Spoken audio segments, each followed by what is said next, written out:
Last time we talked about the kind of your particular user experience when it comes to booking travel, right? And the process that you go through. Can we talk about that a little bit in terms of Yeah. where it starts and then what the kind of workflow looks like for you? Yeah. Well, it depends what kind of travel it is. So I just went on me. vacation. Yeah, that's fine. Yeah. I just went on vacation, and the impulse of vacation was different than the other kinds of travel I do, and the process was different because now you're negotiating with the whole family, not Right. just the wife, but like the kid. And it's like, where should we go? Let's go to a beach somewhere. Well, we can't fly because the kids are too young, and you just have this weird conversation that goes for a couple of weeks, Right. and then you start sort of saying, okay, I'm going to LA, but we really don't know where we want to go, and then you just hone in on it. And so there's a discovery process of a couple of weeks to figure out, because that's sort of fun. I mean, it's vacation. It should be fun. It's like, where should we go? I don't know. Let's figure out where we should go. And it's fun to talk about that. I mean, we're even now talking about next year's vacation. It's like, so we'll talk about it for the whole year. Right. Before we finally decide on a place and stuff like that. It's sort of fun. But the kind of travel I usually do is I know I have to go to the Web conference in Paris in December, and that's decided, and it's a hard date. I can't move it. I can't move the location. So the vacation is like, we could move everything all the way up to the last minute. It's like, nah, we don't want to go to LA. Let's cancel everything and go to Jackson Hole. Right. We could do that if it's vacation, because there's nobody on the other side that's waiting for us, and it's vacation. It's fun. Where business travel is, your boss wants to meet with you in headquarters, you better go, or a customer, you got to go and pitch a customer, or you got to go and do a presentation, and those places are decided for you, and the times are decided for you pretty fast, and they're hard. They're not movable. Right? You can't move Le Web. Le Web is in December, and it's in Paris, and it's not going to move. So travel for business is a different animal from that standpoint. But yeah, my first time I communicate that with the world is to go to Plancast and say, I'm going to Le Web. And then I started saying, okay, it's December, whatever. I forget what the date is, but 12th through the 15th, let's say. And then you go and you start putting that on your calendar, making sure you don't have any conflicts. Then you start negotiating with your boss. Hey, boss, I want to go to the Web. I got invited to speak or something like that. Can you pay for the travel? And they're paying for the hotel, or so you have to negotiate costs. Or who's paying for what, or am I just going to expense this? And then you start making travel plans. Like, okay, now I have to go to Kayak and start, or I have to.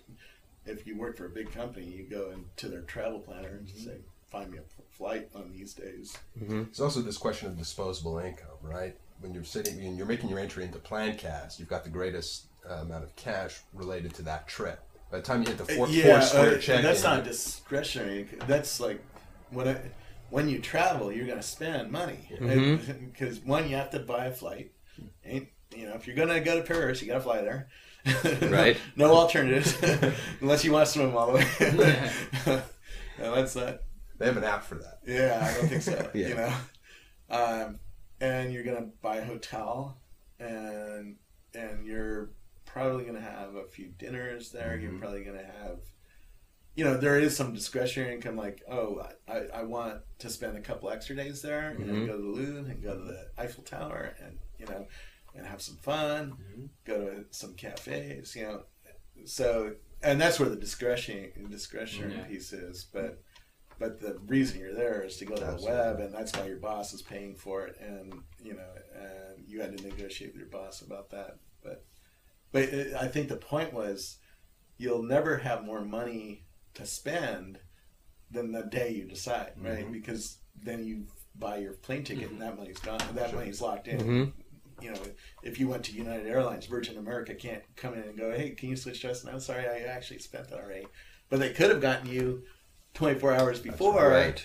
Before you bought the ticket, and they could have said, hey, we have a special deal of $800, and you're paying $1,500 on United, and we have a better service, and so there could have been a negotiation thing.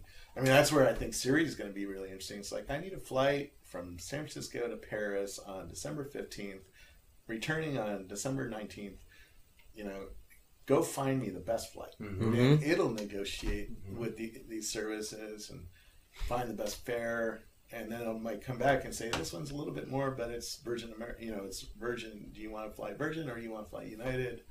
And your social graph is saying that the experience on Virgin makes the difference worth it. It's not even that. I'd love to see, you know, because there's going to be 50 people from California flying to right.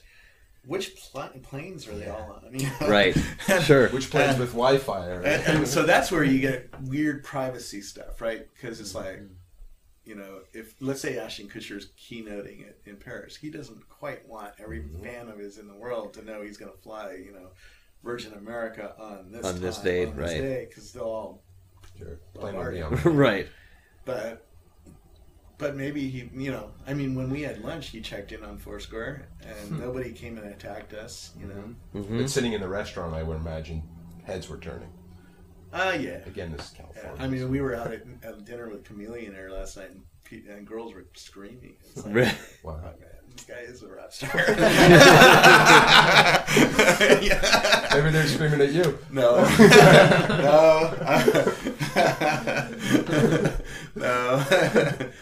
Doesn't go that way.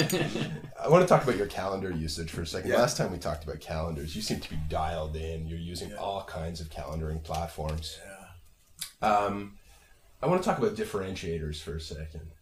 Yeah. Are there major differentiations that you see beyond kind of user interface, branding, one over the other from a functional standpoint?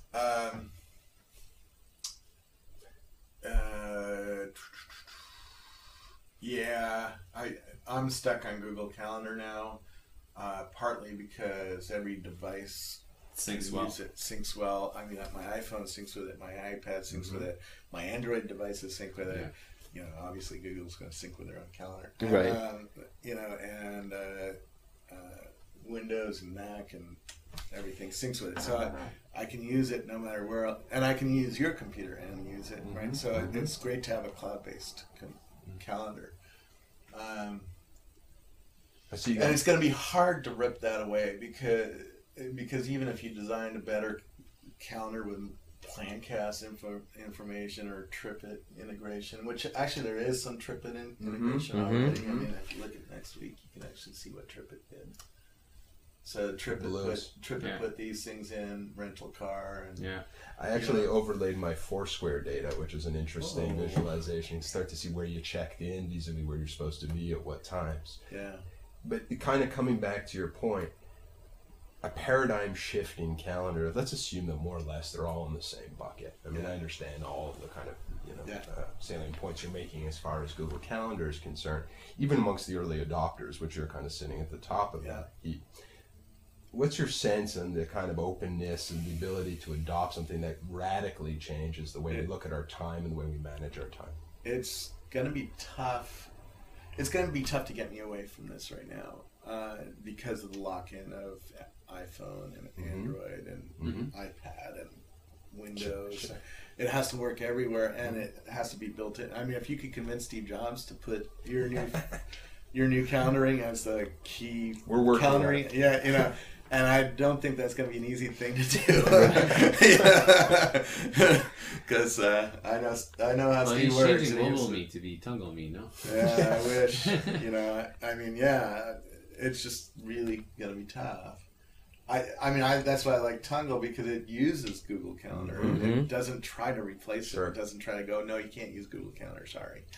It uses what works. It's sort of Flipboard, same thing, right? Flipboard looks really cool, but underneath it's all Twitter, right? You know? Right, or Facebook, and it doesn't try to replace Twitter or Facebook. It just says those things are what they are, and they're not going away, and we're going to use them, and we're going to use them and hide them a little bit, but we're going to use them to create something beautiful. And it's the beauty of it that matters, not the underlying data architecture. Now, you know, What are the limitations? I mean, you're a busy guy, and that's, when you look at your calendar, you've got all of these kind of dynamic moving pieces around you, and then you've got this kind of static calendar sitting in front of you. Is there not a disconnect between those two elements? A little bit, but, like yesterday, I spent an hour on the calendar looking, and I looked at where I had conflicts and stuff like that, and I had to renegotiate some things, and it's sort of a pain, but it's not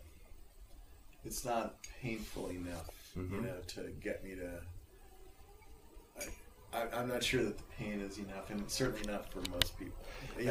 I have a more complex calendar than most people do. Most normal people do. I mean, executives would see my calendar and go, "Oh yeah, I understand that." Sure. Bill Gates, when I met him, was scheduled every half an hour. And so you have, they would tell me you have 15 minutes with Bill Gates, and he's going to ask you these 3 things. So be prepared. Sure. And that was it. And you get out because every minute of his time is like $2,000. So or whatever it was. Sure. I think our meeting with him was like, we just spent a BMW. Right. Talking with Bill. It's like, and it plays with your mind. So you really think about how you use the resources of somebody like that, right? Where my friends go, yeah, let's go drinking. If you were to project out 4 or 5 years, what would be the kind of the number one thing that you would like to see that would really kind of? Well, I'm really into the Siri idea, and it's close. It's not just Siri, because there's a bunch of companies that are working on voice and working on artificial intelligence and working on web service hookups, and so we're really close to getting that Alan Kay Dynabook, that we talk to, and it does stuff for us. What's the surfing like today in Half Moon Bay? What's the wave? There's a boat buoy who's twittering right now every hour the wave height. So there's an API. Wow. Right. So, but it's not hooked in. Right.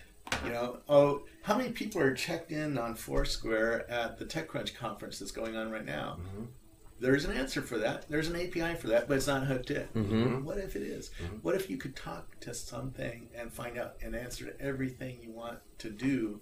I need lunch. Where should we go for lunch?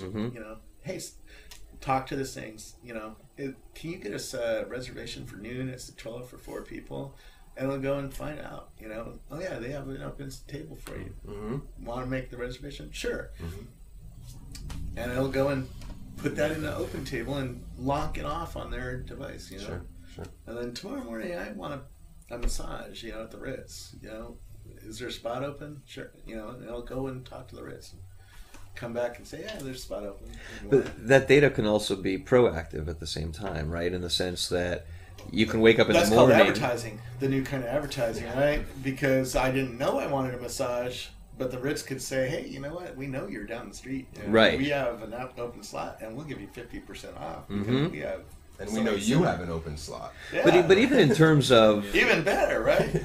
Or they can make a group deal, Oh, we know 3 of your friends are going to be at the Ritz tonight because they made reservations. You want to join them, Right. No, that's a little weird. But, you could play around with that kind of thing, Or bring 3 friends in, check in on Foursquare, and get a free dessert or something. They could do all sorts of weird offers like that. But there's lifestyle data there too, right? And so, as an example, good morning, Robert. It's 85 degrees outside, and the waves are high. So, it'd be great over the next 2 hours for you to go surfing if that's what you want to be doing. Yeah. Right. Well, and it also, the digital world knows I go mountain biking now. Right. That's a change in my behavior. But it has a map of where I'd ride. Right. It knows I haven't ridden it yet today. And it's like, when are you going to go ride? Right. Put it in your calendar for you. And all this stuff is weird serendipity. It's like, if somebody knows I'm mountain biking, then does that change the rest of the day in some way?